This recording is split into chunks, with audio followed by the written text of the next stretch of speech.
Hello everyone, I am the Desert Gardener, and today we're going to be doing a quick tip video on the best way to store the fruits and vegetables you get from your garden. So I've got my tea, let's talk about that.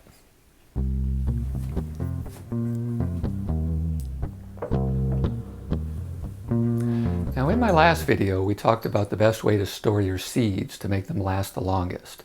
Many people make the mistake of storing them in those little Ziploc bags, and that's really a bad idea. Now I'll put a link to that video down below if you missed it. I think it's a really important one. But today we're going to be talking about how to store the fruits and vegetables. Now many people make the same mistake, and I did it myself for a long time. I would bring home fruits and vegetables from the grocery store in those little plastic bags, and I'd throw them in the fridge and not really think twice about it. That's really a bad idea. Many things should not be stored in the refrigerator or stored in plastic bags. So there's really too many options for me to go over every one. So I'm going to put a link down below in the description to a chart that looks a lot like this one here. And you can download it, print it, and stick it to your fridge if you want.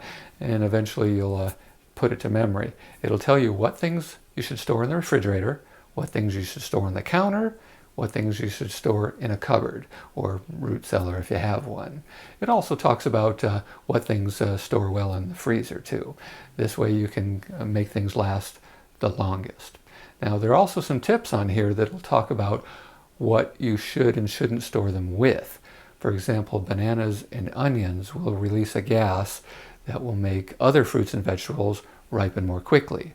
Now, if that's your goal, that's great. You can, put that in a paper bag with one of those things and they'll ripen up more quickly. But if that's not your goal and you want to make them last as long as possible, you need to store your bananas and your onions separately and away from everything else. Now, lastly is how you should store them. Now, with herbs, that's pretty obvious. You want to put them in a little glass with water, and I think the chart talks about that as well. But with everything else, most things should not be stored in a plastic bag. Now I recommend storing them in a hemp bag like these guys here. Now it's a nice open weave, so it lets air go in and out, and because it's hemp, it'll wick moisture away from your fruits and vegetables, allowing them to last longer and be less likely to get mold and fungus and other things like that. Now these particular bags are made by a company called Lazy Dog Designs. Now I don't have any deal worked out with them. I just mentioned their name because these things can be kind of hard to find.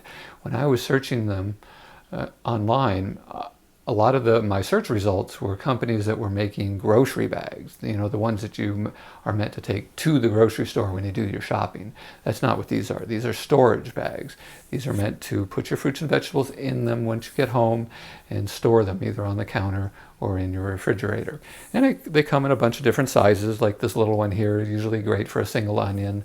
And I usually put sweet peppers in the next side up, and the next size up from that, I usually do like squash, and the really big one I usually do celery and cucumbers and things like that, but that's up to you and how you want to do it. But because they wick moisture away, they will definitely help make things last a little longer, and I definitely recommend these. And because they're made of hemp, they will last a long time too.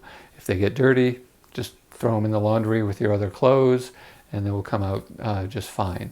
Now there are lots of companies that are making similar products that are made out of cotton. Now there's probably nothing wrong with that. I haven't tried them myself. They probably work just as well. But I think hemp is the better option. They're more environmentally friendly. Cotton uses a lot of water and a lot of pesticides where hemp doesn't. So I really think the hemp ones are the better way to go. And they're only just a few bucks more expensive. So I hope you found this helpful. If so, please like and subscribe. And I'll see you in the next one. We're going to be talking about watering.